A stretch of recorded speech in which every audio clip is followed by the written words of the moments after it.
Bet ļoti labi, ka ir tik daudz foršu filmu, ko radīt. Jā, šovakar mums ir ļoti, ļoti īpašs ēns. Mēs skatīsimies jauno Maikla Manna filmu Hakeris.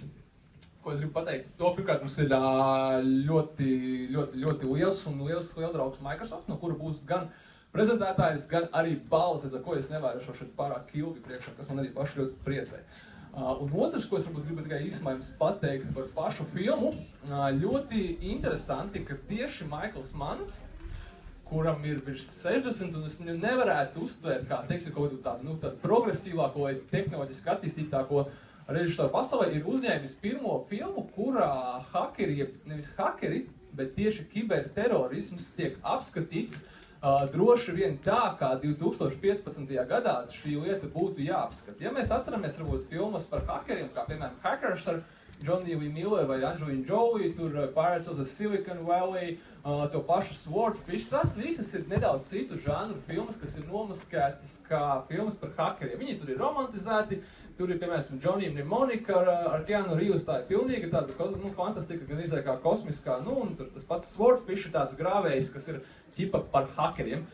Filmā Black Hat, tuvākais analogs ir paša Maikla Manna producētā filma The Kingdom, vai arī filmas Miami Vice, tikai ja mēs aizvietojam teroristus vai mēs aizvietojam narkotīlerus ar hakeriem, ko, ņemot vērā to postāžu, ko viņi, teiksim, nesuši, kaut vai pat nesenie notikumi ar to pašu Sony Pictures, ar datu nopūdi, kas ir, teiksim, bijuši Wikileaks gadījumā, un cik tas ir, teiksim, daudziem cilvēkiem sniedz ciešanas. Droši vien, kad ir pareizākais veids, tas man ļoti pārsteidz, teiksim, tieši ar šo filmu, ka tas ir, beidzot tiek atzīts kā pilnvērtīgi draudi. Ar šo es arī nodošu vārdu mūsu īpašajā aizstādām viesim Aigram no Microsoft, kurš jums izstāstīs daudz precīzāk kā es, kādus tad draudus mums rada hakeri un kā varbūt no viņiem izvairīties.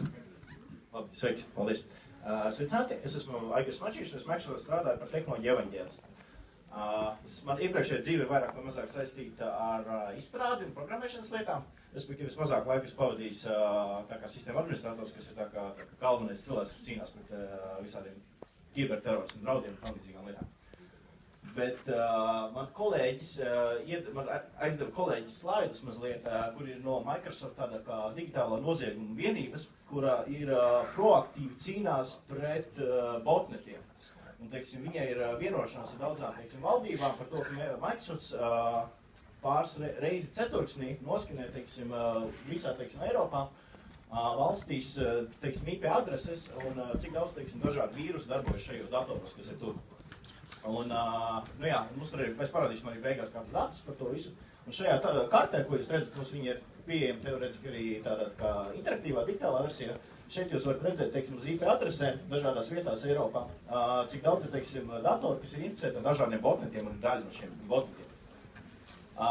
Jā, un šī ir tāda kā proaktīva aizsardzība, kur mēs sadarbojamies ar valsts iestādēm, kur mums ir Microsoftam ir dota atļauja, teiksim, skanēt šīs IP adreses, ir tā kā tiesas orderis to darīt, un pēc tam Microsoft noskanē šīs adreses, viņi tur, teiksim, papēta to visu, kas tur notiek apakšā, un tad veids kaut kādas darbības, lai iznīcinātu šos botus, tur saņem atļauju no tiesību sargājošiem iestādēm to darīt. Pēc tam, kad tas ir izanalizēts, pasaka, kur ir tā kā galvenie serveri, un tad, teiksim, viņi tiek iznīcināti. Jā, un šis tiek nodrošināts patiesībā priekš visām lietām. Tas nav, teiksim, tur netiek skatīts, vai datori lieto Windows vai nelieto Windows vai kaut kādas tam līdzīgas muļķības. Tas patiesībā priekš visiem. Bet, jā. Tā. Kas vēl ir interesanti, šeit ir saraksts ar dažādām darbībām, teiksim, dažādām operācijām, ko Microsoft šī vienība ir veikusi un kādas botnetus viņi ir iznīcinājusi. Es ieteiktu pievērst uzmanību tādai pirmajai operācijai, kas ir, teiksim, šeit zaļajā kastītē, kas saucās Configures. Pie tā es atgriezīšos mazliet vēlāk. Un tagad es mazliet pastāstīšu par Citadeles vīrusu, teiksim, kā viņš, teiksim, izplatās un kā viņi, teiksim, redzēt, ja viņi, teiksim, noskanē, kā viņš, teiksim, ko hakeri reāli darīja, lai viņi, teiksim, to izdarītu. Tad šeit mēs varam redzēt, cik daudz, teiksim, šis botnets bija inficējis dators visā pasaulē. Tagad mēs tuvojamies, skatāmies Eiropu, kad mēs esam Eiropā. Jūs varat redzēt, ka šeit ir tāda kā robeža parādās, kuras valsts viņš nav inficējis, kas ir, teiksim, Ukraina un Maskava. Šim botnetam bija ieprogrammēts, kā jūs domājat, no kurās valstīs bija programmētājs, bija uzrakstījis šo vīrusu?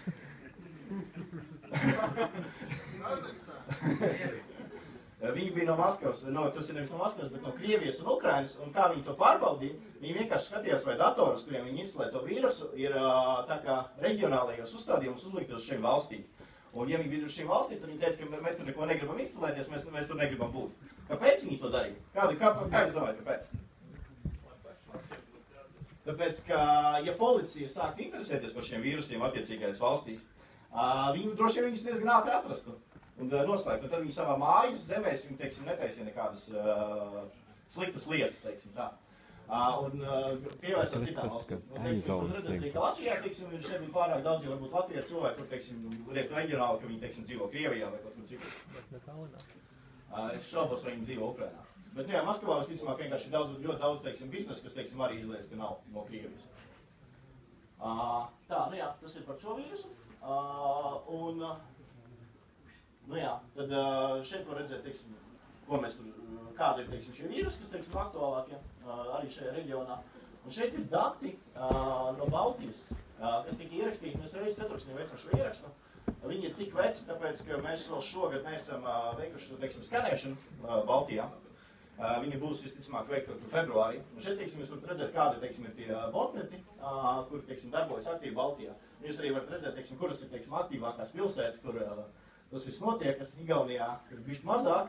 Bet, teiksim, Lietuvā mēs varam redzēt, ir Viļņā, Kaunijā diezgan liela aktivitāte, Šauļos, un tad, protams, mums Rīgā ir diezgan daudz. Kāpēc tukums starp Rīgu un Jelgavu? Datoru lietotāji.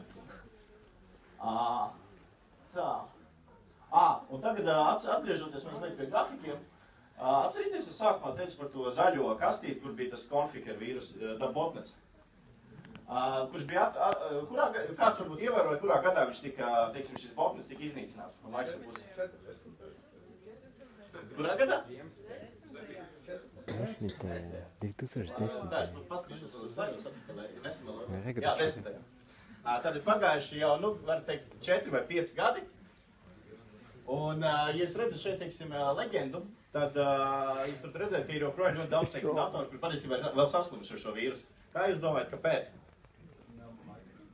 Viņi nav, tas nozīmē, ka šie datoru lietotāji šajā laika periodā nereiz nav uzlikuši nevienu update savam datoram. Kas ir vairāk stāsts par to, ka reāli, tas ir neatkarīgi no tā, ja viņi būtu uzlikuši kaut vienu bezmaksas updateu savam datoram, viņi vienkārši ir izslēguši šo feature, viņiem šī vīrusa vairs nebūtu. Jo reāli vīrusu vairs nestrādā, mēs vienkārši skanējām tā kā tīklu, skatījāmies kādiem serveriem, vai kādām adresēm, kādiem serveriem cilvēki mēģina pieslēgties klāt. Un tad viņi vienkārši mēģina pieslēgties pie centrālajiem serveriem, kuri jau 4 gadus vairs nestrādā. Tas nozīmē, ok, 4 gadus novdēt tas dators, burbīgi. Nu jā, un tad mēs skatāmies tikai IP adrešu līmenī, teiksim, kad mēs skanējam šīs lietas, respektīvi, ja tur ir pat daudz gadījumu, kad, teiksim, tur aiz vienas IP adreses stāv tur 10 datoru vai biroju, mēs tur nelienam vienkārši tālāk. Mēs skatāmies tikai uz IP adresēm. Tad es gribēju mazliet, par cik man vēl bišķi laiks, ieminēties par dažiem, teiksim, padomiem par paroļu drošību. Vienkārši filozofiski aizdomāties, jo man teica, ka te lielākā daļa cilvēku nav tā, kā no IT, vai ne? Visi ir IT, ja? Tad, teiksim, kādas mēs paroles veidojam, teiksim, kādas mums administratori pasakā, lai mēs veidot paroles? Kādas, kuras būtu sarežģītas, mums grūti atcerēties, viņās ir jābūt skaitļiem, lielajiem, mazajiem burtiem, kaut kādiem dīvainiem simboliem. Bet viņas datoram ir ļoti vienkārši uzminēt, jo viņas parasti 8 simbolus gadus. Kādas paroles datoram būtu grūti uzminēt? Teikumu no pasakas. Manuprāt, teiksim, viena turku pupa ceļoja vai arī kaut kāda atmiņa asociācija ķēdīte, kas mums, teiksim, galvā ir. Teiksim, tā būtu viena parola. Bet, ja mēs, teiksim, runājam par datoru uzlaušanas lietām vispārējo, kā jūs domājat, nesen, starp citu, bija arī Čimijam Kimelam, laikam bija tas šovs, un viņš uzdeva visādiem jautājumus cilvēkiem uz ielas, lai viņi pasaka savu paroli. Un kā jūs domājat, vai cilvēki pateica, tā kā televīzijā, savu datoru paroli? Protams. Viņš uzdeva tādus jautājumus, piemēram, pasaka, kāda ir tā parola? Viņš saka, es nezinu, man ir tāda parola, kāda ir tā parola. Es nezinu, man tā kā kaut kāds tur skaitlis, tur kaut kāds gads, vai arī tur man dzīvnieka vārds un tam līdzīgi. Saka, un tad uzreiz nākamais jautājums, kas tas tev dzīvnieku? Viņš sauc, tur nezinu, Džerijs, kurā gadā, teiksim, pabeidz savu augstskolu, tur 2007.